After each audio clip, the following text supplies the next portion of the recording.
Welcome to the Living Centred podcast, a podcast all about learning together how to live lives which are centred on Jesus. Everyone lives centred on something. Our goal is to learn together how every area of our lives, everything about who we are and how we live, can be increasingly oriented around Jesus and transformed by Jesus.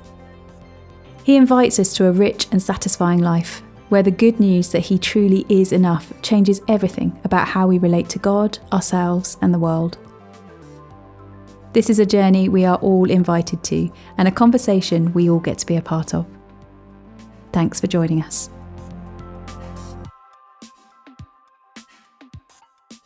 Hi, my name's Adrian, and I'll welcome you to this week's episode of the Living Centred podcast. This week, we're going to do things a little bit differently, as from next week, we're hitting the pause button on the podcast until I return from sabbatical in the autumn term.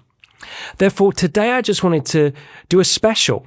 I'm not going to be having a conversation with someone else, but rather wanted to take a moment in order that we can reflect together. And then I want to invite us to pause together, as I've so valued doing this conversation with each of you, my friends. And therefore, I want to start by just reflecting. I think since starting the podcast in January 24, we've enjoyed over 70 conversations together. Conversations that have been an honor to be part of, that continually leave me moved and changed. And I can promise you, with my heart well and truly full of joy. Conversations that, though structured around the same questions, reveal such different answers. I think each week I've been amazed at the wonder of what Jesus has and is doing in people's lives, and the privilege of journeying with each and every person. I can honestly say I cannot wait to continue the conversations in the autumn term. The hope is, as we keep having these conversations together, it will cause us to live with basically the most normal thing we can talk about as followers of Jesus is, like, how is it going living centered on Jesus?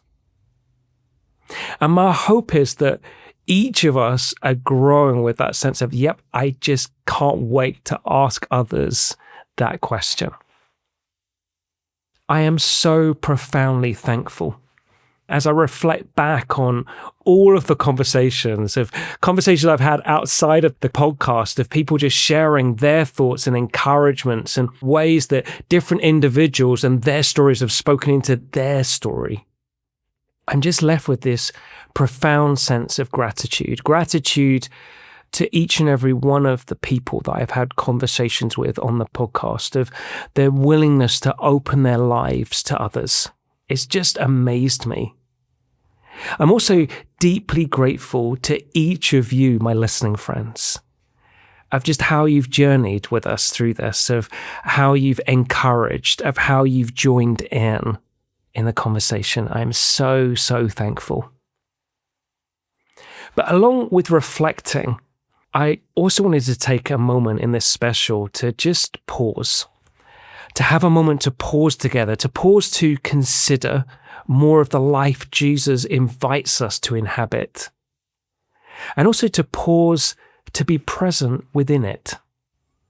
And how I want to do that is just lead us through a couple of exercises that I hope are going to help us. So firstly then, to pause to consider. I want us to pause to consider how our lives are being increasingly orientated around Jesus and transformed by Jesus. And how I want to do this is through an exercise we can either do in our imagination or through drawing on a piece of paper. And what I want us to do is to start off by either imagining or drawing a large circle. Then, having imagined or drawn that circle, I want us to then, at the very center of that circle, to draw a smaller circle. Now, going back to the larger circle, I want us to write down or imagine everything that makes up our lives. Like who we are, what we do, those who matter to us, the responsibilities we have, the concerns and anxieties that we're living with, the dreams that we carry for our future.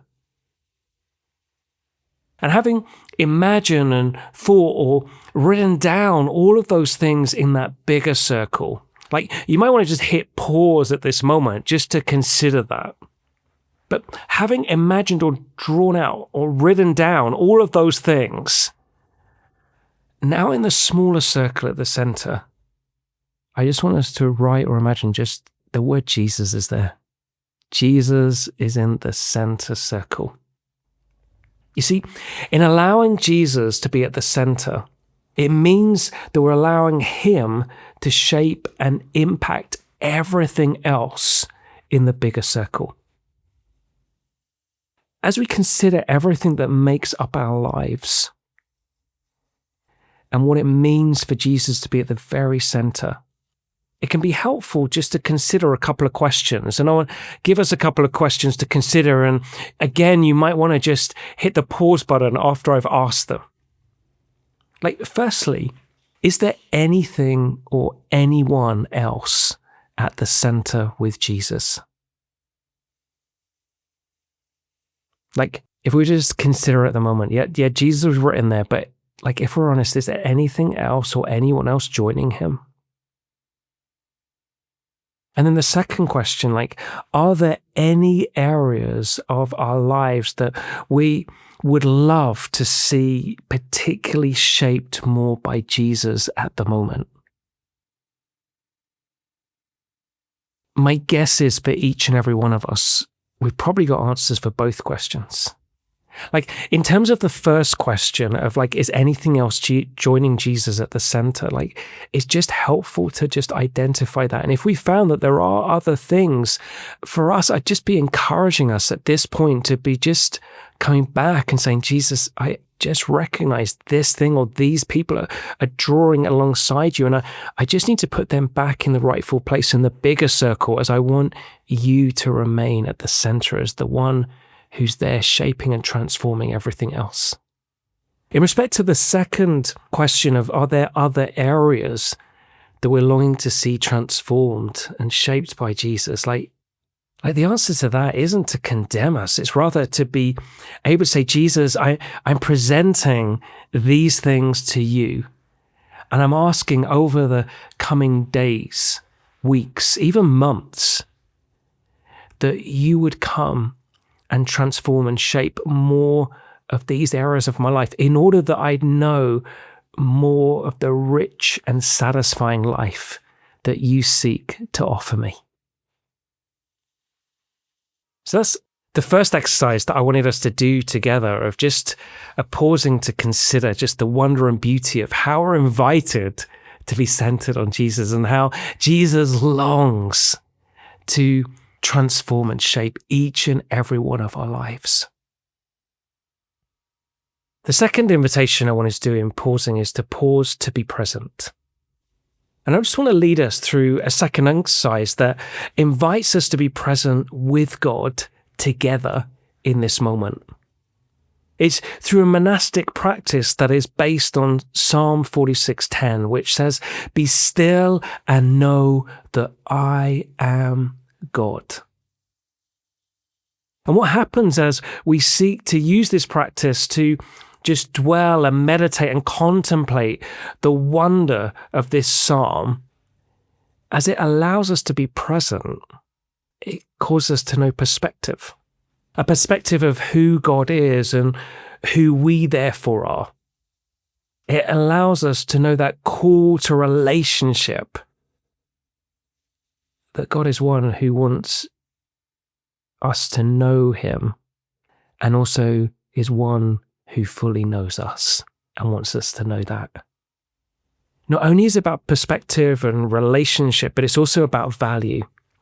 That we discover that God just loves being with us. Our value isn't out of what we're doing. Therefore, I'm going to read out the verse 5 times. First in full, and then losing a word. Each time I read it out, I will allow a 30 seconds of silence. And in the silence, I encourage you to meditate on the last word mentioned. You may find other things come to mind. As they do, just simply give them to God. and continue to contemplate the last word. And then once we've got through, I will then pray at the end. Let's take a moment to be present together, my friends, through this monastic practice. The psalmist starts, "Be still and know that I am God."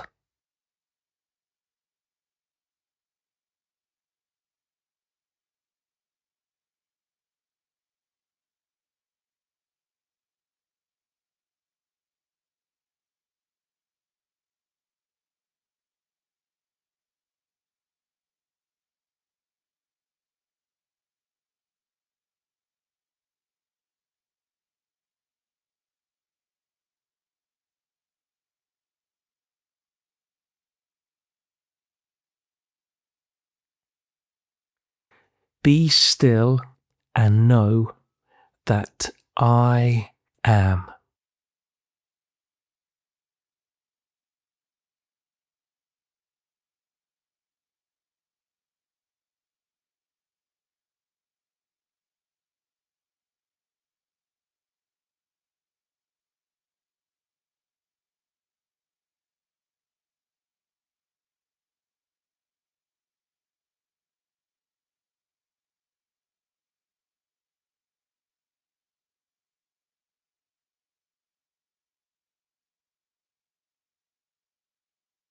Be still and know.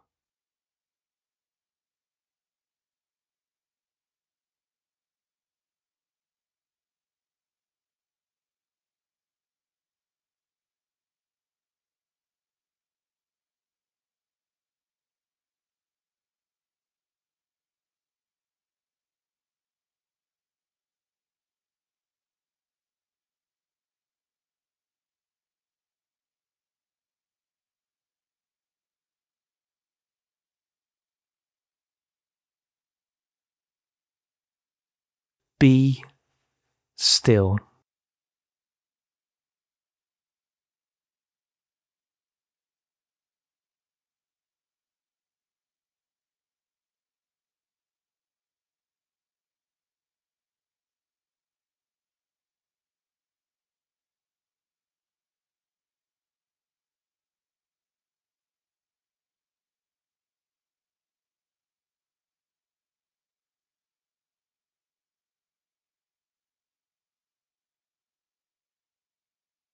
Be.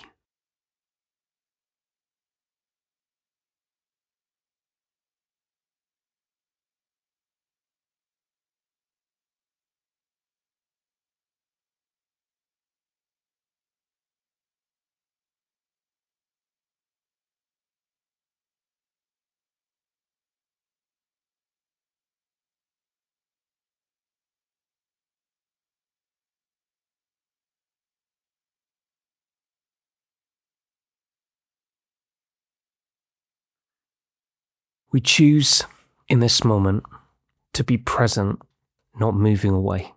We choose to be silent and to hear afresh that you, Father, Son, and Spirit, are God. That you keep the world spinning. We do not. You are powerful.